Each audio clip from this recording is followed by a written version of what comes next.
বিদ্যুৎ মেঘে যেমন লুকালে না পায় আমি কালারে হারায়। এখন প্রায় 4:30টার মতো বাজে আর এদিকে আমি মেকআপ করছিলাম। আর ভিডিওর ফার্স্টে দেখে তো আপনারা বুঝেই গিয়েছেন আজকে আমরা কোথায় যাচ্ছি। আজকে আমরা শাপলা বিলে যাব, তাই আমি এত সকালে উঠে মেকআপ করছিলাম, কারণ শাপলা বিলটা কিন্তু ওপেন করা হয় 6টার দিকে আর আমরা 5:30টার দিকে রওনা দিব। তাই আমরা 1 ঘন্টা আগে ঘুম থেকে উঠে রেডি টেডি হয়ে নিচ্ছিলাম। আর এদিকে আমার প্রায় মেকআপটাও কমপ্লিট হয়ে গিয়েছে। আর শাপলা বিলে গেলে কিন্তু সবাই শাড়ি পরে যায়, তাই আমিও শাড়ি পরে যাব। আর আমি এই সি গ্রিন কালারের শাড়িটা পরবো। তো এই তো আমি শাড়িটাও পরে চলে আসলাম। আর এই শাড়িটা একদম সিল্কের মধ্যে ছিল, তাই অনেক বেশি কমফোর্টেবল ছিল।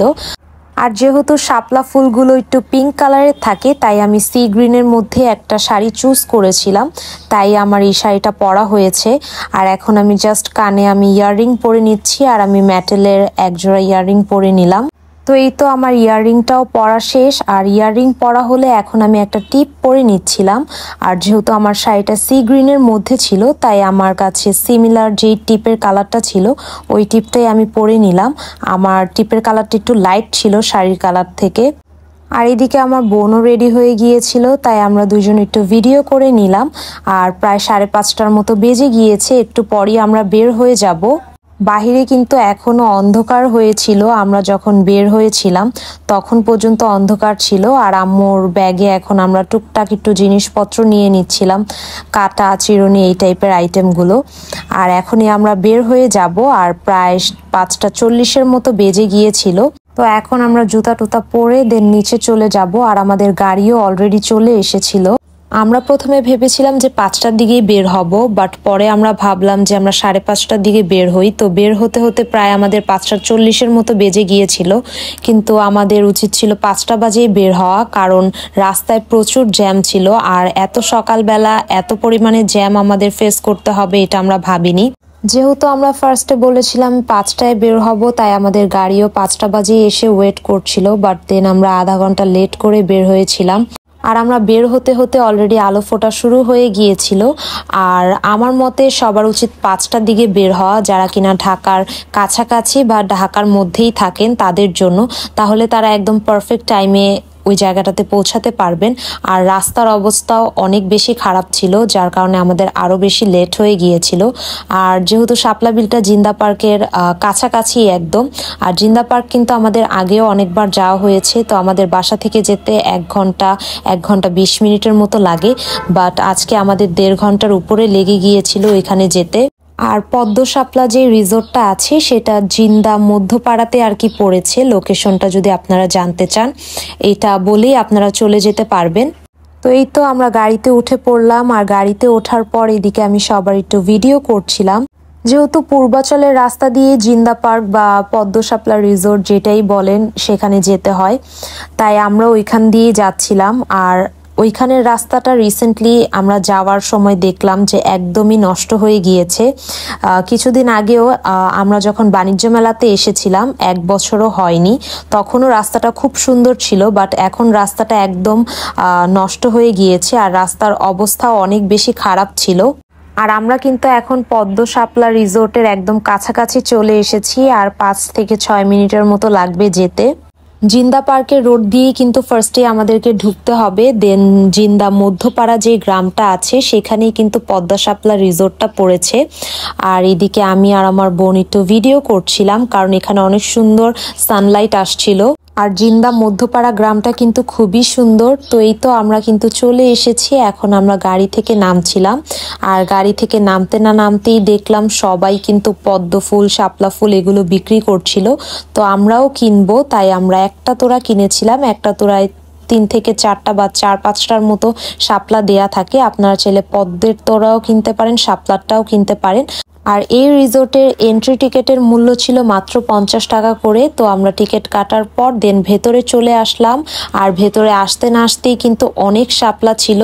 আর আমার কাছে মনে হয়েছে পুরো বিলটাতেই একদম শাপলায় ভরা ছিল, একদম প্রথম থেকে শেষ পর্যন্ত। আর ঢাকার মধ্যে সাধারণত এই টাইপের পরিবেশ কিন্তু কম দেখা যায়, বাট এখানে আসার পর আমাদের অনেক বেশি ভালো লেগেছিল আর চারপাশটাও অনেক বেশি সুন্দর ছিল। আর সত্যি কথা বলতে ঢাকার মধ্যেও যে এত সুন্দর সুন্দর প্লেস আছে সেটা এখানে না আসলে কিন্তু বুঝতামই না।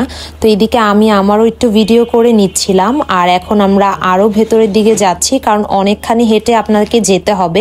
আর এই জায়গাটা দিয়ে যাওয়ার সময় আমরা দেখলাম এখানে ছোট্টখাট্ট কিন্তু একটা হোটেলের মতো আছে, আপনারা চাইলে ঘোরাঘুরি শেষে এখান থেকে সকালের নাস্তাটা করে যেতে পারেন।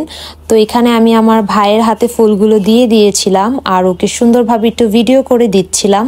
আর ফুলগুলো যেহেতু একটু বড় ছিল তাই আমার ভাই কিন্তু এগুলো নিজের হাতে নিয়ে আমাদেরকে হেল্প করছিল, কারণ দেখা যায় আমরা শাড়ি পরে এই ফুল নিয়ে হাঁটাহাঁটিটা একটা ঝামেলার ব্যাপার হয়ে যায়। আর আপনাদেরকে একটা গুরুত্বপূর্ণ কথা জানিয়ে রাখি, সেটা হচ্ছে এখানে এসে আমরা দেখলাম যে এখানে 4-5টার মতো নৌকা আছে। আর মানুষ যদি বেশি থাকে সেক্ষেত্রে আপনাকে সিরিয়াল দিতে হবে, আর মানুষ যদি কম থাকে তাহলে আপনাকে সিরিয়াল দেওয়া লাগবে না। আর আমরা যেদিন এসেছিলাম ওই দিনও প্রচুর পরিমাণে মানুষ এসেছিল। আমরা সিরিয়াল দেওয়ার পরপরই দেখলাম অনেক মানুষ এসেছে। আর ছুটির দিনে বেশি মানুষ হবে এটা ভেবে আমরা নর্মাল ডেতে এসেছিলাম, তাও আমরা দেখলাম অনেক পরিমাণে রাশ এই জায়গাটাতে। আর এখানে অনেক সুন্দর একটা দোলনা ছিল, তো আমি আমার ভাইয়ের একটু ভিডিও করে দিচ্ছিলাম। আর আমার ভাইয়ের ভিডিও করা হলে এখানে আমার বোন আমাকে একটা ভিডিও করে দিল। আর এখানে যেহেতু আমরা 7:30টার মধ্যে চলে এসেছিলাম তাই আমরা সিরিয়ালটাও একটু আগে আগে পেয়েছিলাম। 40 মিনিটের মতো আমাদের ওয়েট করা লেগেছে, দেন আমরা নৌকাটা পেয়ে গিয়েছিলাম। আর আমাদের সিরিয়াল 12 নম্বরে ছিল। তো এখন আমাদের ওয়েট করার পালা, আর আমাদের 40 মিনিটের মতো ওয়েট করা লাগবে। তো এখন আমরা একটু ওয়েট করছিলাম। আর নৌকায় মেনলি আমি, আমার বোন আর আমার ভাই যাব, আম্মু আব্বু নৌকায় উঠবে না, তো আমরাই নৌকায় উঠবো। তো এদিকে আম্মু আব্বু বসেছিল আর আমি একটু আম্মু আব্বুর ভিডিও করছিলাম আর চারপাশের ভিউগুলোরও আমি ভিডিও করছিলাম। আর চারপাশের ভিউগুলো আমার কাছে এত বেশি ভালো লাগছিল যে আমি বারবারই এগুলোর ভিডিও করছিলাম। আর আমি একটু সামনের দিকে নেমে এই ভিডিওটা করেছিলাম। আর এই জায়গা থেকে আমরা যেখানে বসেছিলাম আর কি আম্মু আব্বু বসেছিল, তো আম্মু আব্বুকে দেখা যাচ্ছিল, তাই আমি আম্মু আব্বুর আবারও ভিডিও করছিলাম। আর এখানে সবাই দোলনার ভিতরে ছবি তুলছিল। ফাইনালি আমাদের সিরিয়ালটা চলে আসলো, তো এখন আমরা যাচ্ছিলাম আর আব্বু আমাদেরকে নিয়ে যাচ্ছিল, যেহেতু আমি, আমার বোন আর আমার ভাই যাব। আর একটা নৌকায় কিন্তু 3 জনের বেশি আপনারা উঠতে পারবেন না। আপনারা যদি 5 জন যান তাহলেও কিন্তু আপনাদেরকে 2টা নৌকা নিতে হবে। সবচেয়ে ভালো হয় 6 জন গেলে, তাহলে 3 জন করে 2টা নৌকা সুন্দরভাবে নেওয়া যায়। তো এখন আমরা নৌকায় উঠবো। আমরা যখন নৌকায় উঠেছিলাম তখন প্রায় 7:50-এর মতো বেজে গিয়েছিল আর রোদও একদম উঠে গিয়েছিল আর রোদটা একদম মুখে লাগছিল। আর আমরা বাসা থেকে ছাতা নিয়ে এসেছিলাম আর আমার ভাইকে আমরা ছাতা দিয়ে বসিয়ে রেখেছিলাম, কারণ যেহেতু অনেক বেশি রোদ ছিল, ও যেহেতু ছোট মানুষ, এভাবে রোদ লাগলে কিন্তু দেখা যায় জ্বর এসে পড়বে।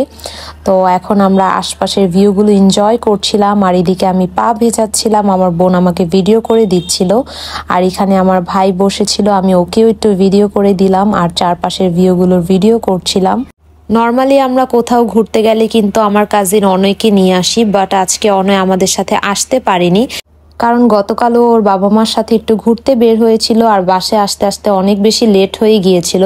যেহেতু ওর ছোট মানুষ তাই এত সকাল সকাল ও ঘুম থেকে উঠতে পারেনি। তো এদিকে আমাদের নৌকায় ঘোরাঘুরি একদম শেষের দিকে আর আমাদের সময়ও শেষ। তো এখন আমরা নৌকা থেকে নেমে ডিরেক্ট চলে যাব একটু খাওয়া দাওয়া করতে। আর আমরা খাওয়া দাওয়া করতে কিন্তু ওই হোটেলটাতেই যাব যেটা আসার সময় আপনাদেরকে দেখিয়েছিলাম। আর রোদটা এত পরিমাণ বেশি ছিল, আমাদের অনেক বেশি গরম লাগছিল, তাই আমি চুলটা বেঁধে নিয়েছিলাম। আর এই খাবারের হোটেলটা কিন্তু একদমই নর্মাল একটা হোটেল ছিল আর একদম গ্রামীণ পরিবেশের মধ্যে। আর খাবারেরও কয়েকটা আইটেমই ছিল, অত একটা আহামরি কিছু ছিল না। আর ওনারা মেইনলি খিচুড়ি, হাঁস ভুনা, মুরগি ভুনা, শুটকি ভুনা এই কয়েকটা আইটেমই সেল করে। তো আমরা এই কয়েকটা আইটেমই অর্ডার করলাম আর আমাদের খিচুড়িগুলাও কিন্তু চলে আসলো। আর খিচুড়িগুলো একদম গরম গরম ছিল আর খাবারের মানও ভালো, প্লাস হচ্ছে প্রাইসটাও অনেক বেশি রিজনেবল ছিল। তো আমি আমার জন্য মুরগি ভুনাটাই নিয়েছিলাম আর আব্বু আম্মু হাঁস ভুনা নিয়েছিল। তো এটা ছিল হচ্ছে ওনাদের হাঁস ভুনাটা আর এটা হচ্ছে ঝাল ঝাল শুটকি ভুনা আর সাথে তো সালাদ ছিলই। তো এখন হচ্ছে খাওয়া দাওয়া করার পালা, যেহেতু 9:30টার মতো বেজে গিয়েছিল আর আমাদের অনেক বেশি ক্ষুধা লেগে গিয়েছে, কারণ সকালে কিছুই আমরা বাসা থেকে খেয়ে আসিনি। তো এই তো খাওয়া দাওয়াটা স্টার্ট করে দিয়েছি। তো এখন আমি সুন্দর করে মুরগির ঝোল দিয়ে খিচুড়িটা মেখে ট্রাই করলাম, আর আমার কাছে অনেক বেশি মজা লেগেছিল, কারণ খিচুড়ি আমার এমনিতেই অনেক পছন্দ। আর এদিকে আমরা সবাই খাওয়া দাওয়া করছিলাম, আর গ্রামীণ পরিবেশে এই নাস্তাটা করতে আমাদের সবার কাছেই ভালো লাগছিল। আর আমরা সবাই কিন্তু রেস্টুরেন্টে কম বেশি যেয়ে থাকি, বাট এই টাইপের পরিবেশে খাবার খাওয়ার মজাই আলাদা। তো খাওয়া দাওয়া করা হলে এখন আমরা গাড়ির দিকে চলে যাব, কারণ এখন আমরা বাসার উদ্দেশ্যে রওনা দিব, যেহেতু এখন অলরেডি 9:30টার উপরে বেজে গিয়েছিল। আর এখানে আমি আমার একটু ভিডিও করছিলাম, আর এখন রোডটা একটু কম ছিল। আমরা যখন এসেছিলাম তখন রোডটা বেশি ছিল, আর অনেক মানুষ কিন্তু এখনো আসছে। আর এখন আমরা হেঁটে একটু সামনের দিকে যাব, কারণ গাড়িগুলো আর একটু সামনের দিকে পার্ক করা ছিল। তো গাড়িতে উঠে পড়লাম, এখন আমরা বাসায় চলে যাব। আর ব্লগটা কিন্তু এখানে শেষ করছি না, বাসায় যাওয়ার পর আমরা অনয়ের কেক কাটবো, কারণ আজকে অনয়ের বার্থডে ছিল। তো এখানে আমার ভাই আর অনয় মিলে সেম ড্রেস পরে বসেছিল অনয়ের কেকটা কাটার জন্য। তো এখানে আমরা ওদেরকে একটু ভিডিও করে দিচ্ছিলাম। ওরা দুইজনেই যেহেতু ছোট, তাই ঠিক করে কেকটা কাটতে পারছিল না, তারপর ওরা ট্রাই করছিল।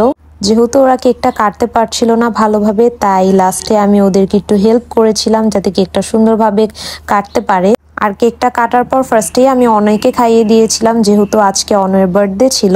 আর কেকটা অনেকক্ষণ ফ্রিজের বাহিরে রাখার কারণে কেকটা একটু নরম হয়ে গিয়েছিল, যার কারণে ঠিকভাবে ওঠানো যাচ্ছিল না। তো অনয়কে কেকটা খাইয়ে দেওয়ার পর আমি আমার ভাইকেও একটু কেক খাইয়ে দিলাম। আজকের ব্লগটি এ পর্যন্তই। আল্লাহ হাফেজ সবাইকে।